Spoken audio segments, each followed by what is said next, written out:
coming to you live from a desk that I've set up underneath the student stairwell here at Cedar Creek White House. I am David Hamick Jr. and I have some breaking but unfortunate news. It is that student night is canceled for tonight. Sad face. I know, you're all disappointed. I am too, but here's the good news. Got a couple things for you to share with you in this video. Something that maybe it'll make you laugh, I don't know. We'll see, we'll find out. And a little devotional for you at the end if you want to stick around for that too. All right? So, first off, did you know that it's National Florida Day today? You probably didn't. I didn't know either until like 2 minutes ago. Jen Carroll, our amazing director of groups here at Cedar Creek White House, she let us all know, and we celebrated today. And so I'm going to take you to our correspondent who's in Florida right now covering National Florida Day. Crikeys, mate, it's Florida Day. Why am I talking in an Australian accent? I don't know. Doesn't make a whole lot of sense, does it? But alligators are part of Florida, and I'm an alligator hunter, man, mate, whatever you say. And we're gonna go find some wild game today, all right? Come on over this way, and let's find some wild game. Oh, look at him right there. He's a big one. Crikeys, we're gonna get him. Here we go. See, the way to wrestle the alligator is to first. God! What is it? Oh! Got him! Ah! Crikey! Ah! Wow, that, I don't know how that could have possibly been worse. But thank you to Steve Irwin Knockoff who did that. Anyways, guys, we're gonna send it out to our weatherman, Cliff. Cliff, how's the weather looking out there? Yeah, as you can see, guys, it's really cold out here. We got a lot of snow on the ground. It's not looking great out here. I would say give or take about 35 to maybe 2 inches. We don't know, but it's very cold. I'm currently freezing to death. Yeah, given the conditions, probably a good thing we canceled soon tonight. All right, back to you, David. Wow, that was one interesting take on the weather. We're going to go next to current events, things that are coming up in student ministries. So we're going to send it off to our student ministries reporter, Gary Danielson. Gary, what do you got for us? Yes, I'm here with Joe Krebs, our arts director here at the White House campus. Joe, tell us, how excited are you for Student Worship Night coming up on February the 22nd at the Perrysburg campus? I'm really excited, David. I think it's going to be a great time. I'm really looking forward to seeing, who wins the conference championship this weekend and who's going to be. No. Football has nothing to do with Student Worship Night, buddy. Wait, what? Student Worship Night, February 22nd. February 22nd. Yeah. Like, is it going to be the Bengals? Is there going to be the 49ers? Like, No. Come on. So it's where we sing, we have a great time, play games, it's students, it's worship. Yeah. Tonight. Kickoff's at 7 p.m. Okay, well, Yeah. he was useless. Thank you, guys.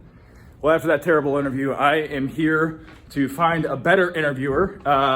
Let's go to this guy right here, Sean Bellner. Hey, Sean! Hope you weren't doing anything important. All right, Sean, are you looking forward to camps this summer? Oh, yeah. Good answer. It was way better than the last guy. He didn't know what Student Worship Night was. He thought it was the playoffs of the NFL. You said camps, not student night. Okay, well, geez, Sean. Anyways, Sean, what is one of the best parts of camp in your opinion? Camp or student night? Camps. I like the sessions. He likes the sessions. Wow, at least he gave us more than Joe did. All right, after 2 tough interviews, we're going to try one more here. We're going to go for a West Toledo guy. Tristan Rayod! Right here. He's in the White House campus building. All right, Tristan. One moment. He's on the phone. Oops. Tristan, how are you feeling about camps this summer? I'm doing great. I'm totally caught off guard. Very excited about camps. If only you knew the meeting I was in right now. So We just interrupted the meeting, guys. Great job. But Tristan's excited for camps. Love you too, buddy.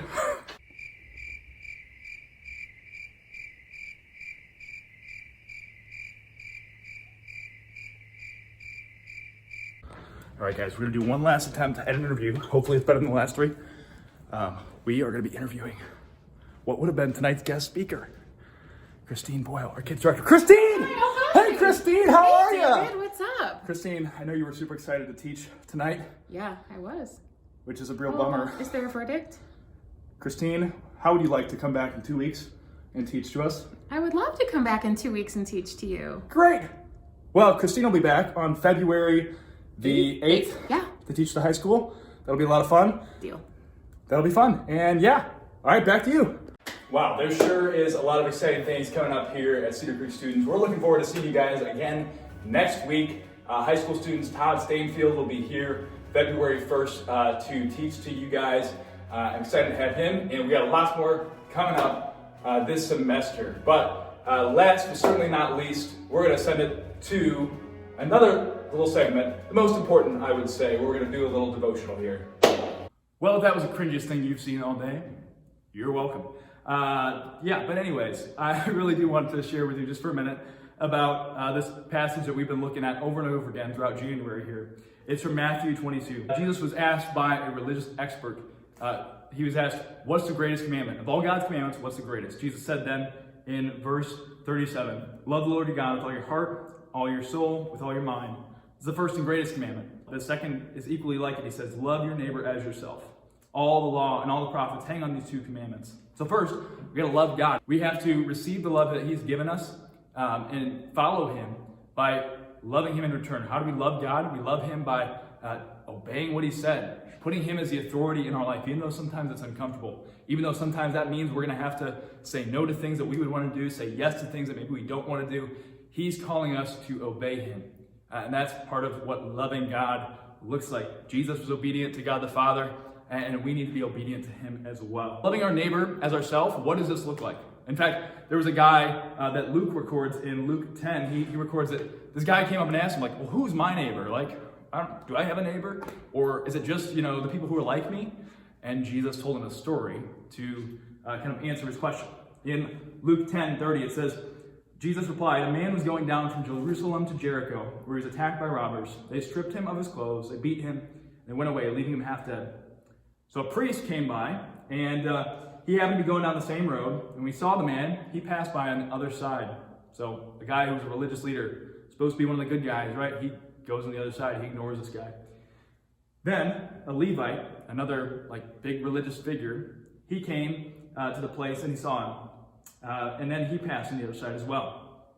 So two guys, religious leaders, people who would have thought they were pretty good people, they leave this guy behind.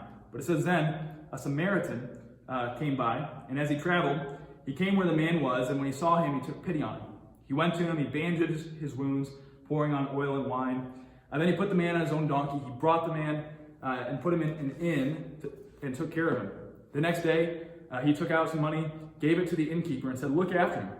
And when I return, I will reimburse you for the extra expense you may have. And then Jesus, he asked the guy, which of these three do you think was a neighbor to the man who fell into the hands of the robber? And the expert in the religious law responded, the one who had mercy on him. And Jesus told him to go and do likewise. So we see here, a Samaritan is the one that actually was hospitable, that was loving his neighbor, this guy who had fallen.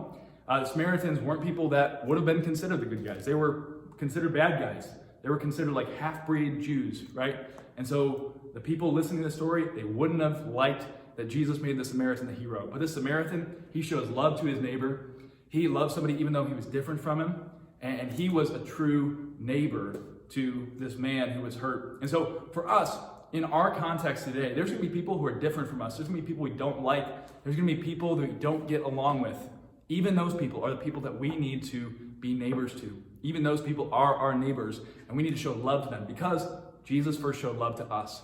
Jesus was first the Good Samaritan to us, and he loved us even though we were enemies of him. Even though we didn't do anything to deserve his love, he gave us his love. He died for us to enable us to have salvation, to be saved from our sins. He has healed us. And so if we've been healed, if we've been forgiven and saved and loved by Jesus, we need to do the same. We need to love others. We need to forgive others, even those who are different from us or hurt us. So that's my encouragement to you today. Just think about who is your neighbor? Who's the person that you need to show love to today, even the people who might be very, very different from you. Thank you guys so much for watching. I hope you guys have a great week. We can't wait to see you next week at Student Night.